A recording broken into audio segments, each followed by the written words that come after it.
Hey, how's it going everybody? Sinful Duck here, and welcome to another Wolcen video. Today I want to take you guys through my TimeWeaver Mage build that I've been using for leveling through the campaign. It's done really well at clearing large packs of mobs. It's also done far better than I ever thought a mage would do against bosses. So yeah, it's been very effective all around. I want to take you guys through the skills I'm using, the passives that I feel are most important, and kind of give you guys a little bit of the route to take as you level. And I want to take you through the gearing and kind of what I feel might be the most important stats to look for when deciding on an upgrade. So let's quit talking about this and let's go ahead and dive right into the build. I am still currently working through the campaign. I'm in Act 3, and you can see in the top corner there, I'm level 37 at the moment. So this is currently still a leveling build going through the campaign. So I want to start off by talking about the skills that I'm using right now. And the first skill that we've got here is Anomaly. Now, Anomaly is very effective even at low levels. So it's not one of those skills that doesn't become useful until way later in the leveling process. Anomaly is very good even early on. So right off the bat, increasing the area of effect on your damaging vortex, very crucial to pick up, and it's the very first one, and it really does a lot for the skill right there. So we're using that. I am using enemies are damaged when they're pulled in by the vortex in combination with the skill's vortex pulls in enemies multiple times. What this is going to do is, the way Anomaly works is you've got kind of two vortex. You've got one that pulls them in and one that deals dot damage. And what this is going to do is it's going to continually pull them in to hold them in that dot damage area, but every time that it pulls them, it's going to deal additional damage. So it's a very large damage increase on this skill. So yeah, Anomaly is very nice for a caster build. Next up, we've got one that I'm still playing around with some of the modifiers. There's still some that I want to try out here. But Plague Burst is kind of one of my favorite skills. It is so good. It deals a ton of damage, covers a huge area, and it's just a lot of fun. So I'm using the increased area of effect, allows it to be cast at my cursor location. You can get rid of this if you want, but it keeps it in an AoE on you that kind of follows you around. So in order to make good use of it, you kind of have to be close to enemies, and as a caster I like to keep my distance a little bit, so I'll drop this at my cursor location. Tends to work a little better for my playstyle, but you know, change it up however you see fit. Leaves a poisonous cloud when an enemy or friendly summon dies. So this one is so good. That cloud does a ton of damage, and from what I can tell, if you kill multiple enemies, though, each one drops a cloud and they kind of overlap, and you just get a ton of damage on people. So if you're fighting a boss that has adds, try and kill the adds near the boss and just let all those clouds just stack poison on him, and you're gonna see it just rip through that boss's health bar. Also using increases explosion damage for each ailment stack on a monster. I am running a decent amount of willpower, so you can see my poison chance right now with this is 33%. I'm running a decent amount of willpower, nothing crazy, but for the moment there's some other ones I want to get to, but I had an extra point to spend, so that's just kind of where I put it. Alright, moving down the list here, we've got, I have no idea how to actually pronounce this, tier of Ethereal, who knows? Who knows? But this is a very high damage skill.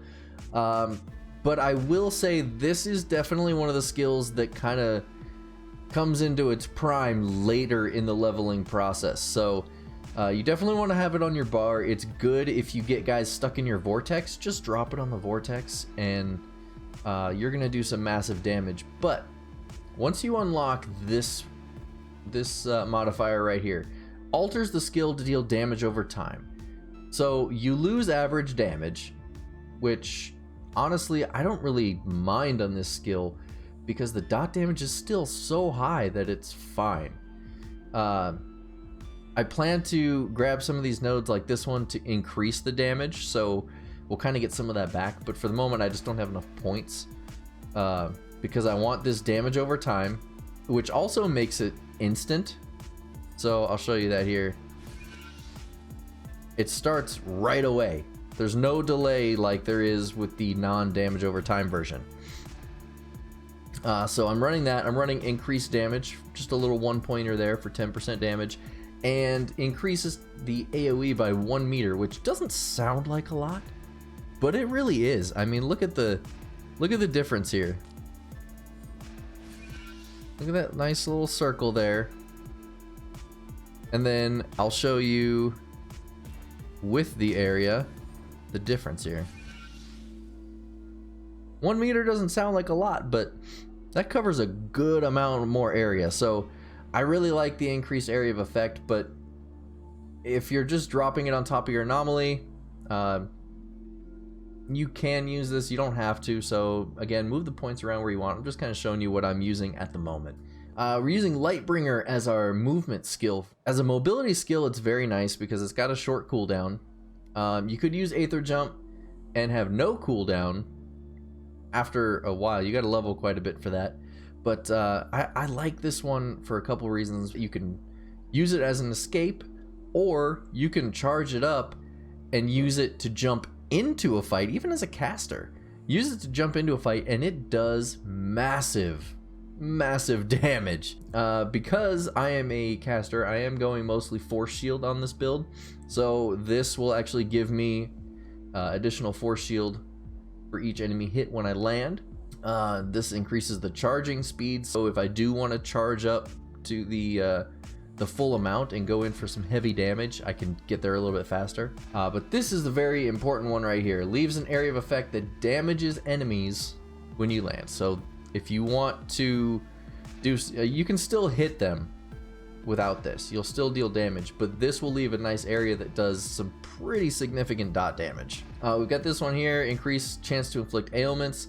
So my ailment chance on this one, you can see right there, is almost 40%, which is huge.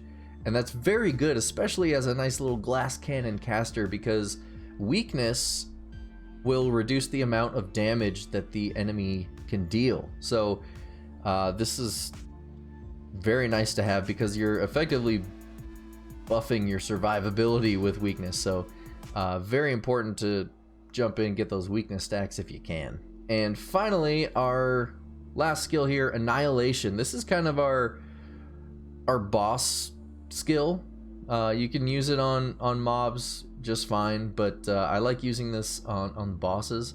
And we may have to modify it once we get to endgame, but again, this is just a leveling guide. I'm going with reduced willpower cost right there, and reduced willpower cost right here, so we can channel longer. We've got increased chance to inflict ailments, so we got 41% chance to inflict stasis with this skill, and I'll show you why that's important when we get into the passive tree.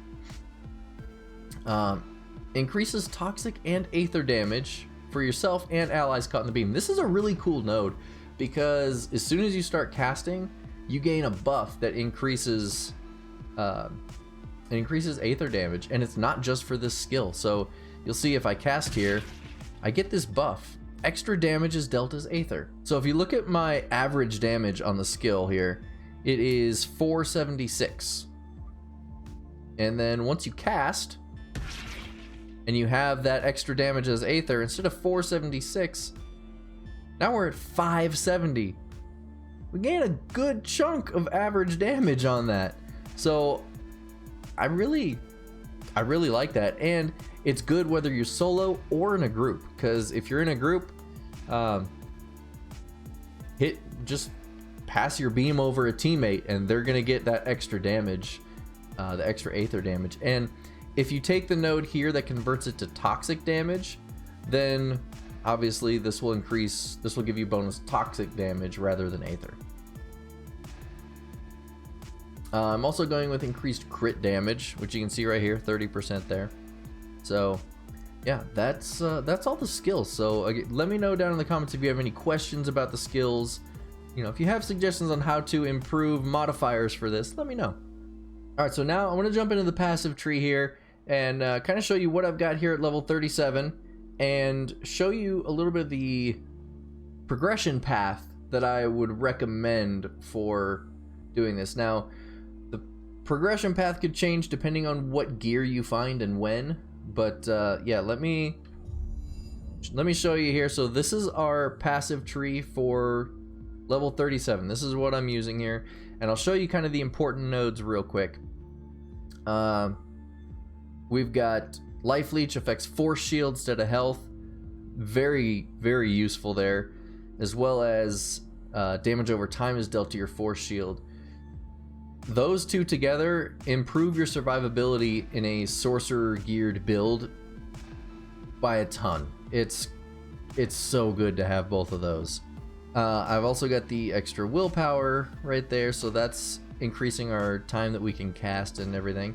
And then we move up here into the TimeWeaver tree. I love the TimeWeaver, and there's a whole bunch more nodes that I want in here.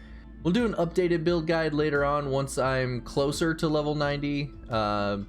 Maybe another 20 levels, so somewhere around level 60-ish, I'll update it.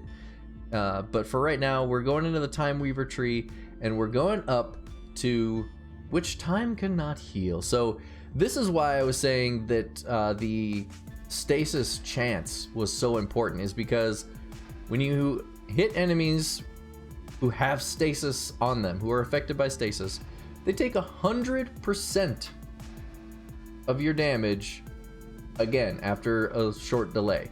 So in essence, what you're doing is, as long as you can get stasis on them, which we have a couple of very efficient ways of doing this, as long as you can get stasis on them, you're dealing double damage. And with something like Annihilation that can tick so fast, as well as Anomaly, it almost turns this into an Aether dot build, which is so cool.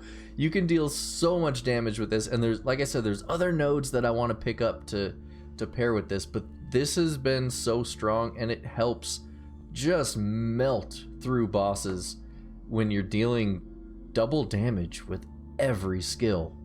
To kind of improve on that, we came down after we went all the way up, and I picked up the Witchcraft Consultant and Attrition Strategist to get the extra status ailment chances for my occult damage. And then we've also got through the Soldier Tree, we went through kind of your normal path here to get to the extra crit.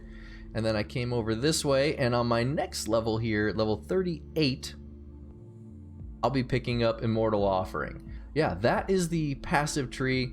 I'll show you guys a real quick thing here of the progression path that I would take, and then we'll jump into the gearing.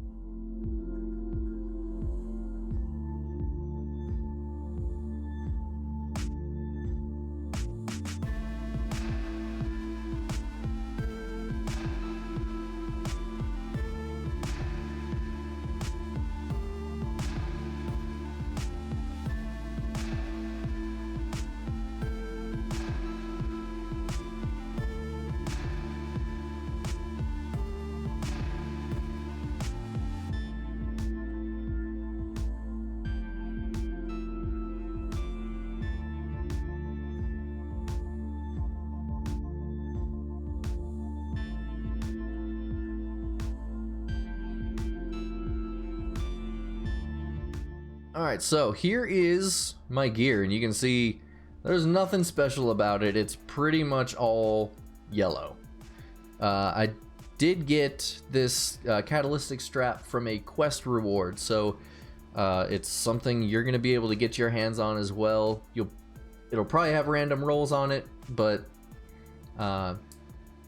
any way that you can get yourself a nice catalytic strap is going to be beneficial. But I want to, rather than showing you all the items, I want to kind of talk about what to look for on the items. So a catalytic strap is important, I feel, because you get the inherent spell damage. Like you can see here, it's got 29%. Other than that, what I look for on most items is going to be, you can see this has flat shadow damage added to spells. I want some type of occult damage. Obviously with this build, Aether damage is great. We want to grab Aether damage if we can, but any type of occult damage is going to be good for us. So this one's got Shadow, which is an occult damage type. It's also got 13% material damage, which is another thing that we want to look for, because material damage affects the damage output of our Plague Burst. So material and occult are kind of our two segments that we're going into, and this belt kind of gives us both. Anything that I can find here, like these pants that have just plus 8% damage, that's good because it's going to affect everything. It affects our material and our occult damage. Our helmet, we're picking up willpower regen, 14% material damage, so again we're buffing that Plague Burst damage.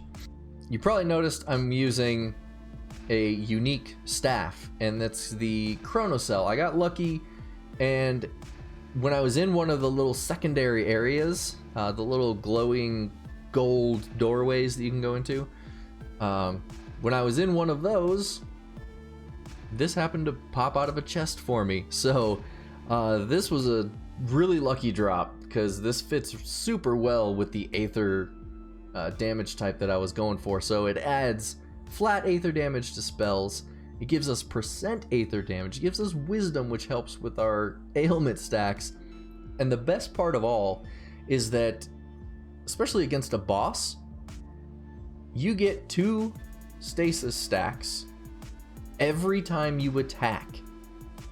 So against a boss, you're guaranteed to give him 2 stasis stacks if you just hit him with 1 staff attack, and then go nuts. Drop all your other skills on him, and you're gonna get that bonus damage, the 100% damage increase from our TimeWeaver skill. So super good. So we've got a guaranteed way of doing this, but we also can get more stacks through our willpower just by using the skills. So let me show you the stats here as well. See, I'm kind of going ferocity and wisdom. So we've got 32% there, 32% there. So kind of a good balance of ferocity and wisdom at the moment. You can see our force shield and our health. It's looking pretty good, I think, for this level. It's getting us through it. So anyway, that is the build. I'm going to put some more gameplay here at the end of the video, but if you guys have any questions, comments, let me know down below. I'd love to hear from you guys. Give this video a thumbs up if it helped, and subscribe for more Wolcen content. And make sure you guys go to the link down below as well. Follow me over on Twitch. I'm streaming Wolcen over there, and I'd love to have you guys come by and say hello. So yeah, hit me up with any questions live in chat over there, as well as right here below the videos. And that's all I got for today. So again, thank you for watching, and until next time, take it easy.